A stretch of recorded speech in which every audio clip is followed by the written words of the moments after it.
Self-mastery is not about discipline. It's not about control. And it's definitely not about becoming some cold, untouchable monk on a mountain. That's propaganda. That's what people sell you when they want you to stay small and exhausted. Real mastery? It's softer than you think. It's weirder than you've been told. It looks less like a warrior and more like water. Formless, adaptive, impossible to break. I've seen men with iron wills crumble under pressure, and I've seen the gentlest souls hold entire armies together with nothing but presence. If you think strength means hardening yourself, you've already lost. But if you're ready to unlearn everything you thought mastery was, I'll show you how to become someone no one, including yourself, can defeat. You're watching this because somewhere inside you, there's a war happening. Maybe it's the voice that says you're not disciplined enough. Maybe it's the exhaustion of trying to hold everything together. Maybe it's the quiet terror that even when you win, you still don't feel free. I know that war. I've lived it. I've watched thousands of people live it. And I'm here to tell you something that might sound strange at first, but stay with me, because this changes everything. Here's the truth nobody tells you. You've been lied to about what mastery actually is. The world sold you discipline as armor, productivity as proof of worth, control as strength. And so you've been trying to master yourself the way you'd conquer an enemy, with force, with rigid rules, with relentless pressure. You wake up every morning and you go to war with yourself. You fight your tiredness. You fight your doubts. You fight your need for rest, for softness, for simply being human. And you think this is what it means to be strong. But here's the paradox, and this is what I need you to really hear. The harder you fight yourself, the weaker you become. Every single day that you treat yourself like the enemy, you fracture a little more. You deplete yourself a little more. And eventually, you reach a point where even your victories feel hollow because you've won them at the cost of your own humanity. This video isn't about giving you another system. I'm not here to sell you a morning routine or a productivity hack or some new form of discipline that's going to fix everything if you just try harder. I'm here to show you why every system you've tried has left you more fractured than before. I'm here to teach you the same philosophy that allowed me to win wars without fighting, to lead without forcing, to become unshakable not by hardening, but by learning how to flow. This is the difference, and this is why what I'm about to share with you is so different from everything else you've heard. Common advice tells you to discipline your weakness. I'm going to show you how to befriend it. Common advice tells you to control your emotions. I'm going to show you how to move with them. Common advice tells you that if you're struggling, you need to push harder. I'm going to show you that sometimes the most powerful thing you can do is stop pushing entirely. Because the person who knows how to be soft and sharp, yielding and immovable, adaptive and grounded, that person cannot be defeated. Not by circumstances, not by other people, and most importantly, not by themselves. If you stay with me for the next hour or so, you'll walk away with a way of seeing yourself that makes most of your struggles dissolve. Not because life gets easier, but because you become fluid. And when you're fluid, you can move through anything. So let's start at the beginning. Let's start with the war you didn't know you were fighting. I want to tell you about a general I once knew. His name doesn't matter. What matters is what happened to him, because I see the same thing happening to you right now. This general was the kind of man people wrote legends about. Disciplined, strategic, untouchable in battle. He trained his soldiers with precision. He led with unwavering authority. He never, and I mean never, showed weakness. To his men, he was invincible. To himself, he was a fortress. Walls so high, so thick, that nothing could get in. Nothing could hurt him. Nothing could shake him. But fortresses have a problem. They're rigid. They don't bend. They don't move. They stand there, solid and unmovable. And they tell themselves that this immovability is strength. And when you're standing in calm weather, when everything is going according to plan, that rigidity looks impressive. It looks powerful. But rigid things, when pressured long enough, when tested by forces they can't control, they don't bend. They shatter. One season, this general's army faced a campaign that stretched on longer than expected. Resources thinned. Supply lines were cut.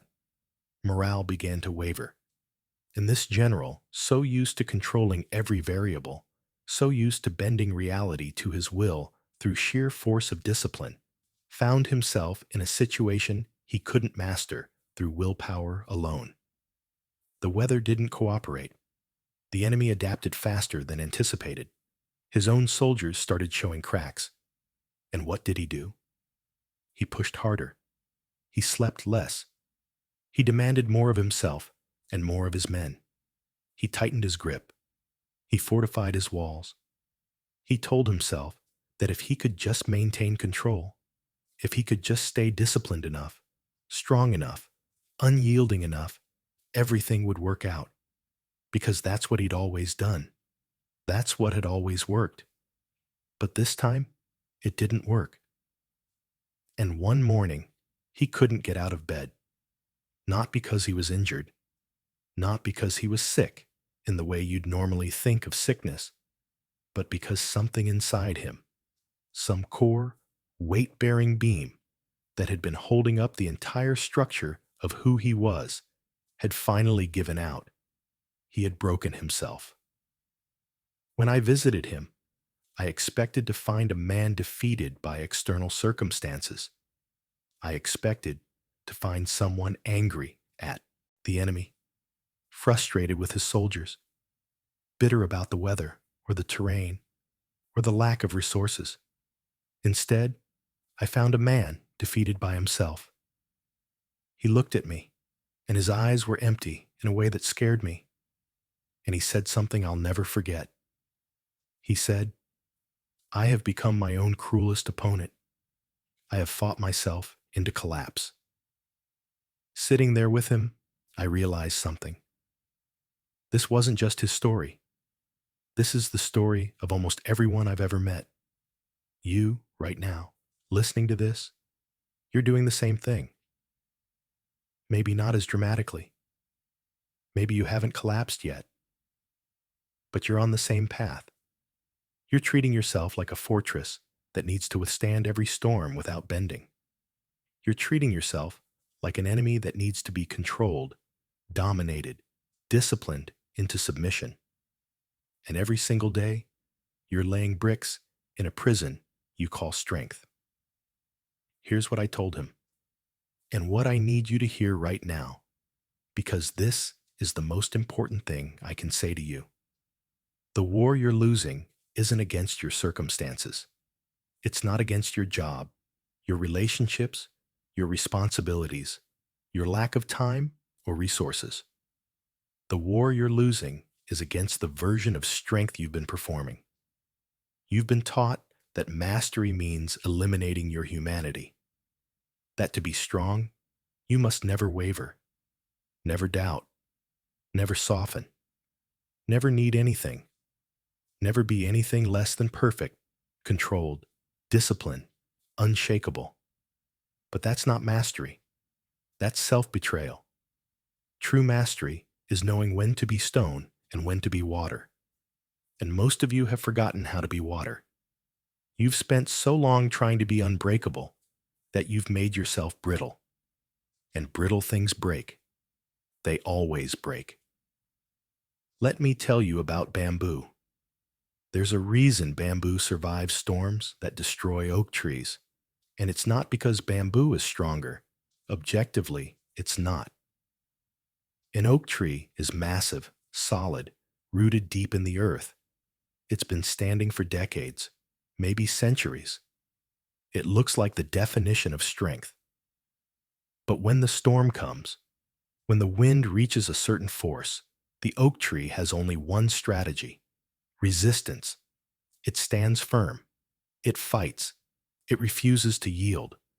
And if the wind is strong enough, if the pressure is relentless enough, the oak tree snaps. The trunk splits. The roots tear from the earth. And this thing that looked so powerful, so permanent, so strong, is destroyed. But the bamboo? The bamboo does something that looks like weakness. When the wind comes, it bends.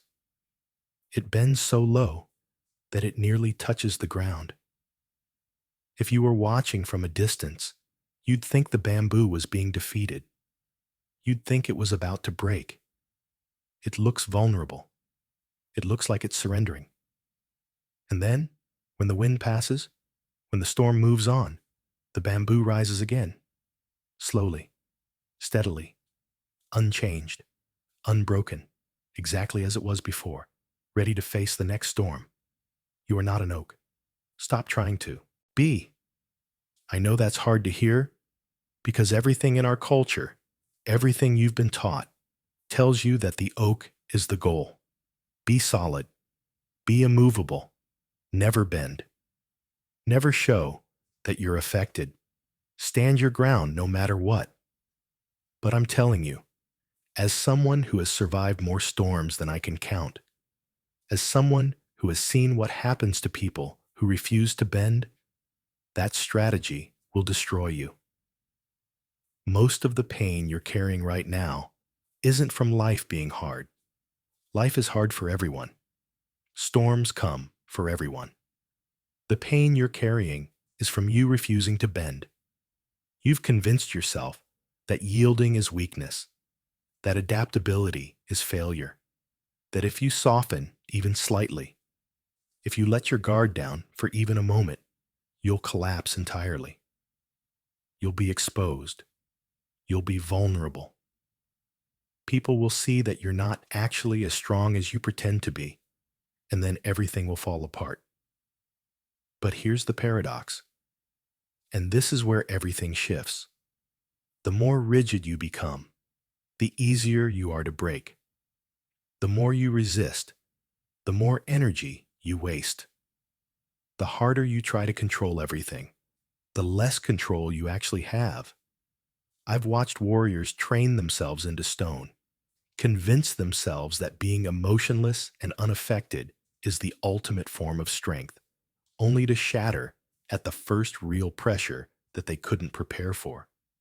And I've watched soft-spoken strategists, people who everyone underestimated, people who looked gentle and accommodating and flexible, move through chaos like water through cracks. Unstoppable, not because they were hard, but because they were adaptive. Mastery isn't about becoming unbreakable. It's about becoming unsnappable.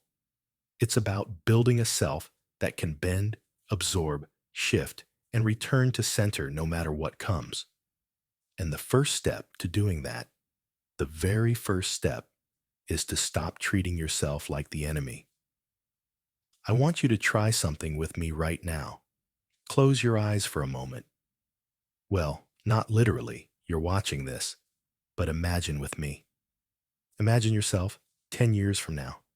You've kept going the way you're going, kept pushing, kept grinding, kept treating rest as weakness and softness as failure, kept waking up exhausted and fighting through it, kept ignoring what your body needs, what your heart needs, what your soul needs, because you've got goals to hit and standards to maintain and an image to uphold.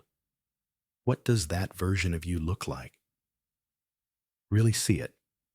See the exhaustion in their eyes. See the tension they carry in their shoulders, their jaw, their chest. See how they've learned to smile while dying inside. See how they've mastered the art of looking fine while feeling empty. That version of you, the one who kept choosing rigidity over fluidity, control over collaboration, force over flow, what have they gained? And more importantly, what have they lost? Now imagine a different path. Imagine that instead of hardening, you learn to flow. Instead of fighting yourself, you learn to move with yourself. Instead of treating your needs as weaknesses to overcome, you learn to see them as information to work with. Instead of collapsing under pressure, you learn to bend and rise. What does that version of you look like? How does that version of you feel? What becomes possible when you're no longer spending half your energy fighting an internal war? Which version of you is more powerful? Which version is more free? Which version can actually sustain the life you're trying to build? The truth is, you already know the answer. You can feel it. The version of mastery you've been chasing is exhausting you. It's costing you more than you want to admit. And some part of you knows that if you keep going this way, you won't master yourself. You'll just become a stranger to yourself. You'll become someone who's very good at performing strength while feeling hollow inside. I'm not here to give you another productivity hack. I'm not here to teach you how to optimize your morning routine or structure your day or set better goals. I'm here to give you permission to stop breaking yourself in the name of becoming better. Because real growth, real mastery, real strength, it doesn't come from violence against yourself. It comes from collaboration with yourself.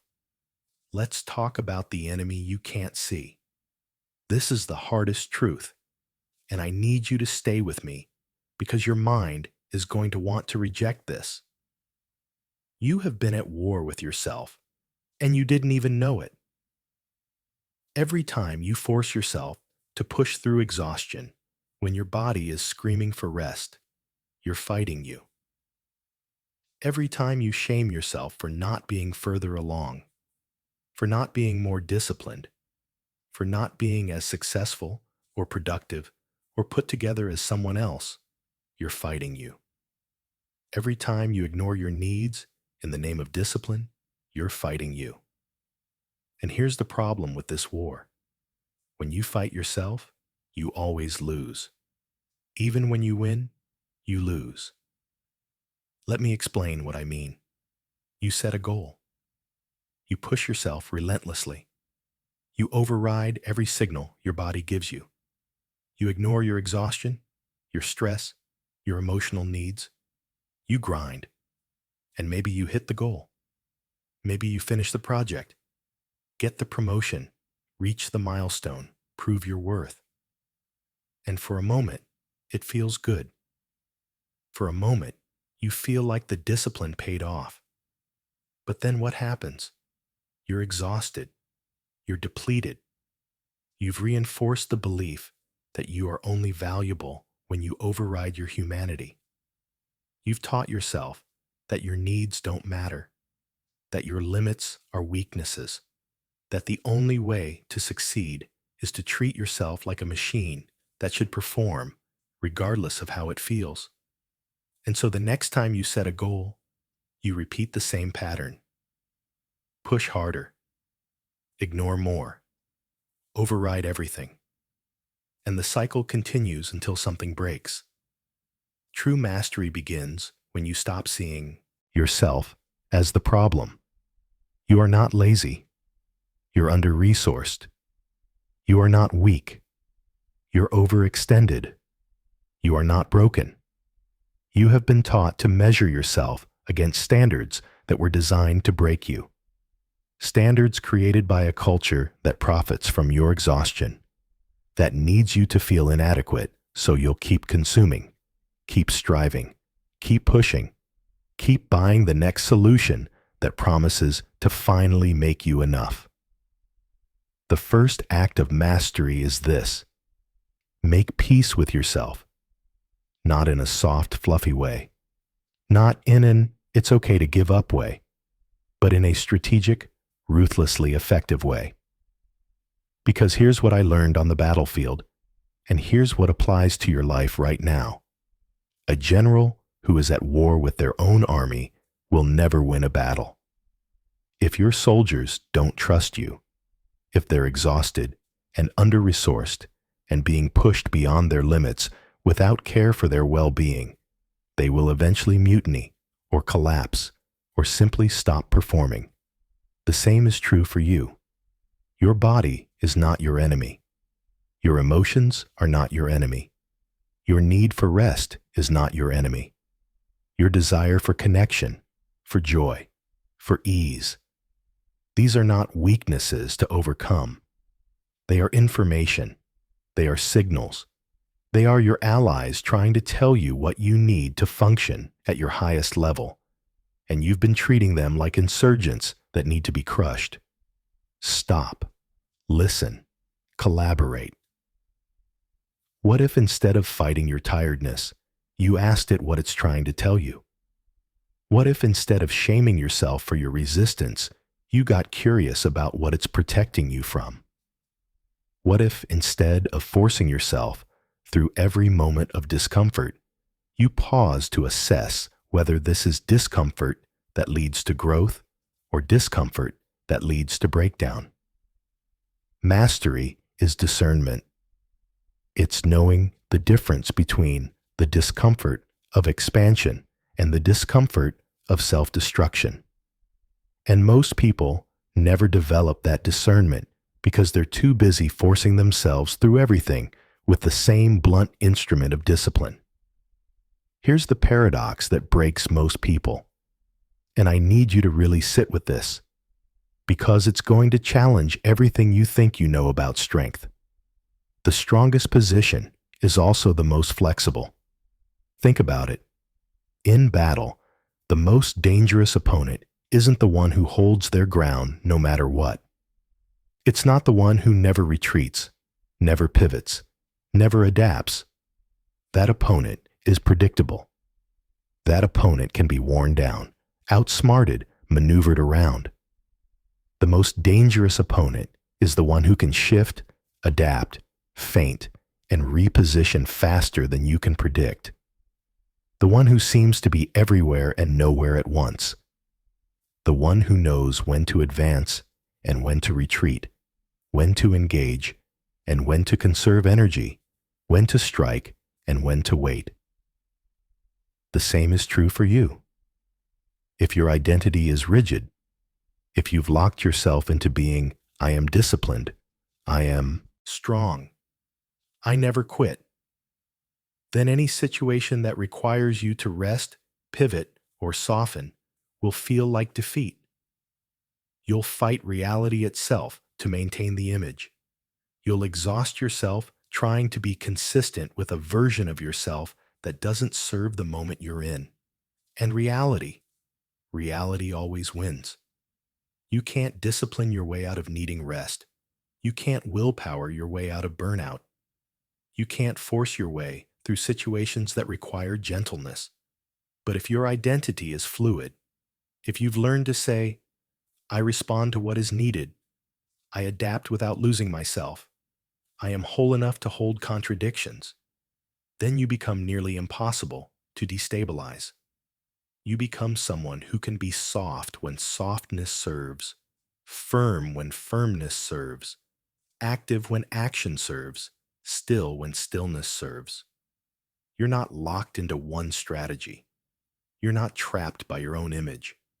You're free to be what the moment needs. This is the essence of water philosophy, and I want you to really understand what I mean by this, because it's not about being passive or weak or formless in a way that has no substance. Water doesn't fight the shape of the container. It becomes the container. And in doing so, it can go anywhere, survive anything, and erode even the hardest stone over time. Put water in a cup, it becomes the cup. Put water in a bottle, it becomes the bottle. Put water in a teapot, it becomes the teapot. But it's still water. It hasn't lost its essence. It's just adapted its form to the reality it's in. Most of you are trying to be stone, trying to be unmoved, unshakable, unchanging. You think that if you can just establish yourself as one solid thing, one reliable identity, one consistent way of being, you'll be safe, you'll be strong. But stone breaks, stone erodes, stone gets weathered and cracked, and eventually crumbles. Water endures. Water adapts. Water flows around obstacles instead of breaking against them. Water finds a way through. Always. Mastery is not about becoming hard. It's about becoming unholdable. It's about developing a self that's so fluid, so adaptive, so responsive to reality that nothing can pin you down, break you apart, or force you into a shape that doesn't serve you. And that requires letting go of the rigid version of yourself that you've been clinging to like a life raft. I know that's scary.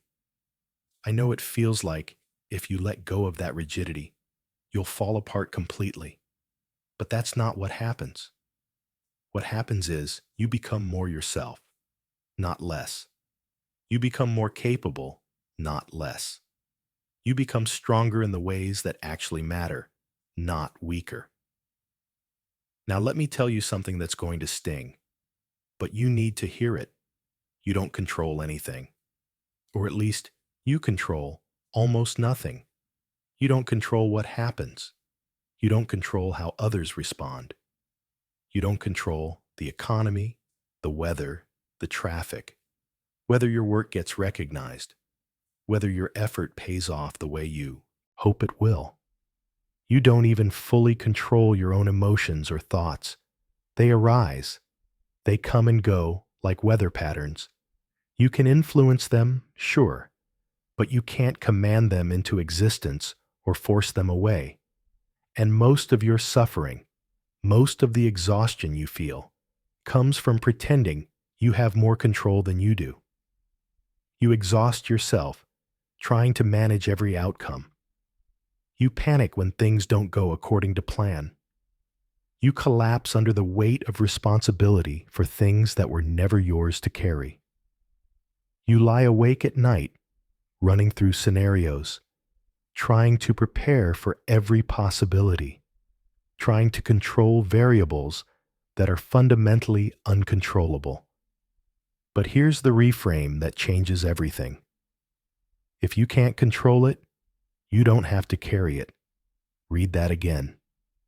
If you can't control it, you don't have to carry it. Your job is not to control the river. Your job is to learn how to navigate it. And the moment you stop trying to force the current to go your way, you suddenly have all your energy back to actually move skillfully through it. This is what I mean by mastery. Not dominating reality, but dancing with it. It's developing the wisdom to know what you can influence and what you need to accept. It's learning to put your energy where it actually makes a difference instead of exhausting yourself fighting battles you cannot win. Most people spend their entire lives trying to control the uncontrollable, and they die exhausted and bitter, wondering why their effort never seemed to be enough. It's not that their effort wasn't enough. It's that they were directing it at the wrong targets. Let's talk about discipline, because this is where most people have been completely misled, and it's causing so much unnecessary suffering. You think discipline means forcing yourself to do hard things, ignoring discomfort, overriding resistance, grinding through no matter what. And sure, sometimes that works. Sometimes you need to do the thing even when you don't feel like it. I'm not saying every day should be comfortable or easy, but more often, this approach just trains you to distrust yourself. Here's what happens. You set a standard. You decide you're going to wake up at 5 a.m. every day, or work out for an hour, or write 1,000 words, or whatever the metric is, and then you fail to meet it. Maybe you're exhausted. Maybe you're sick. Maybe life threw you a curveball. But instead of adjusting, instead of being curious about why you're struggling, you shame yourself. You tell yourself you're weak, lazy, undisciplined. You try harder. You force yourself. And maybe you succeed for a few days, but then you fail again, and shame again. And the cycle continues until discipline stops being a tool for growth and becomes a weapon you use against yourself. Real discipline is not about force. It's about alignment. It's asking, what do I actually need right now? What is my body telling me? What is my resistance trying to protect? And then, and this is key, you make a choice that honors both your goals and your humanity. Sometimes that means pushing through. Sometimes that means resting. Sometimes that means pivoting entirely. But it's always rooted in listening, not dominating.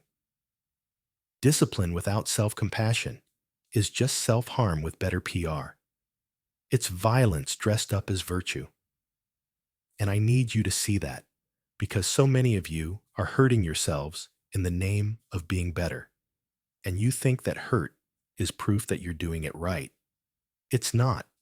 Sustainable growth doesn't come from violence. It comes from partnership. It comes from working with yourself, not against yourself. Here's the most counterintuitive truth I can give you. And this is the one that most people reject because it sounds like giving up. Sometimes the most powerful move is to stop fighting. Not because you're weak, not because you're giving up, but because you're wise enough to recognize when force will only make things worse. I've seen armies win wars by retreating at the right moment. I've seen leaders gain respect by admitting uncertainty instead of pretending to have all the answers. I've seen individuals transform their entire lives by finally letting go of the version of themselves they thought they had to be. Surrender is not collapse. Surrender is strategy. It's saying, this approach isn't working. I'm going to stop pouring energy into it and try something else. It's releasing the grip on outcomes you can't control so you can focus on the actions you can take. It's recognizing that sometimes the obstacle isn't something to overcome, but something to go around, or wait out, or leave entirely. Most people are so terrified of surrender that they'll cling to failing strategies for years, decades even, just to avoid the feeling of losing. They'll stay in relationships that are destroying them. They'll keep pursuing goals that no longer align with who they've become.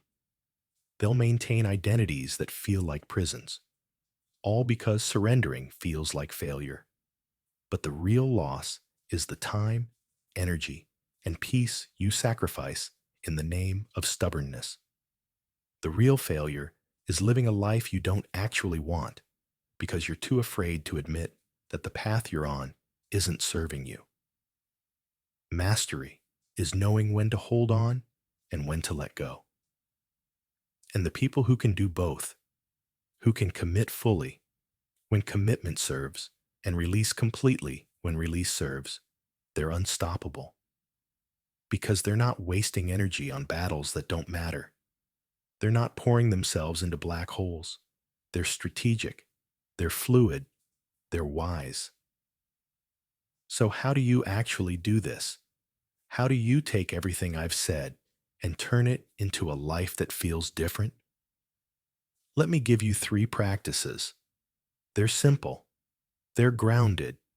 And if you do them consistently, they will fundamentally change your relationship with yourself. Practice 1. The morning question.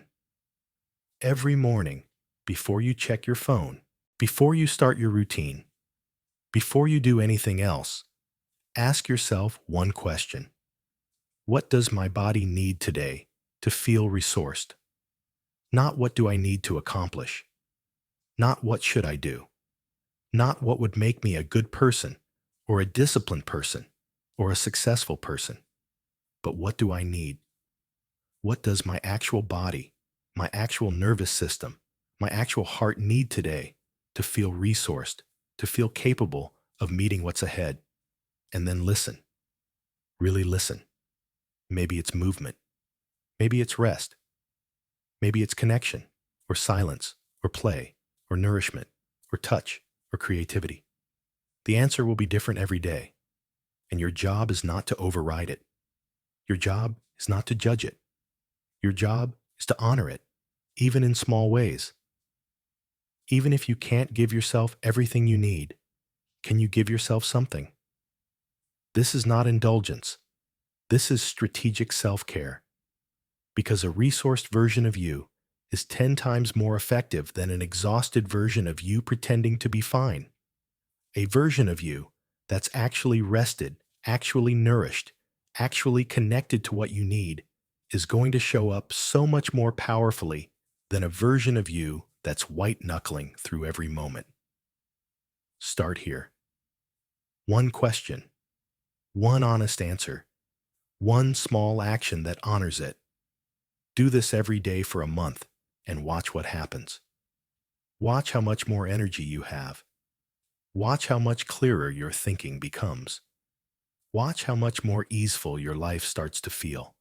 Not because the circumstances changed, but because you stopped fighting yourself. Practice 2. The bamboo check-in. Throughout your day, multiple times a day, pause and ask, am I being oak or bamboo right now? Am I resisting something that I'd be better off yielding to? Am I forcing a solution when flexibility would serve me more? Am I holding tension that doesn't need to be held? Am I standing rigid when I could be bending?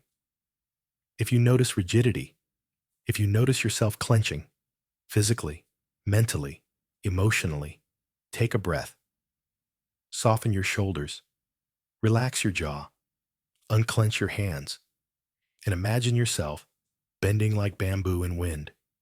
Not collapsing, not giving up, just yielding, just allowing, just moving with what is instead of against it. This sounds simple, but it's profound, because every time you practice softening without collapsing, you're rewiring the belief that strength requires hardness. You're teaching your nervous system that you can be flexible and still be safe. You can yield and still maintain your integrity. You can adapt and still be yourself. Over time, this becomes automatic. You become someone who naturally flows instead of someone who naturally resists, and that changes everything. Practice 3. The end-of-day inventory. Before bed, before you go to sleep, reflect on your day with 2 questions. Where did I fight myself today? And where did I move with myself today? Where did you override your needs, shame yourself, or force something that didn't need forcing? And where did you listen, adapt, or honor what you needed? Don't judge the answers. Don't make them mean anything about your worth. Just notice them. Just gather the data. Over time, this practice builds awareness, and awareness is the foundation of all change. You'll start to see patterns. You'll notice that you always override yourself in certain situations. You'll catch yourself mid-rigidity and be able to make a different choice. You'll start to see the moments where you moved with yourself and how much better those moments felt. All 3 of these practices point to the same core shift. Stop treating yourself like the enemy. Start treating yourself like the most important ally you'll ever have. Because that's what you are. You're not something to be dominated, controlled, or fixed. You're something to be collaborated with. You're someone to be partnered with. And when you make that shift, when you stop fighting you, everything becomes easier. Not because life gets easier, but because you stop wasting energy on an unwinnable war. I want to come back to something I said at the beginning, because I think it's the key to everything.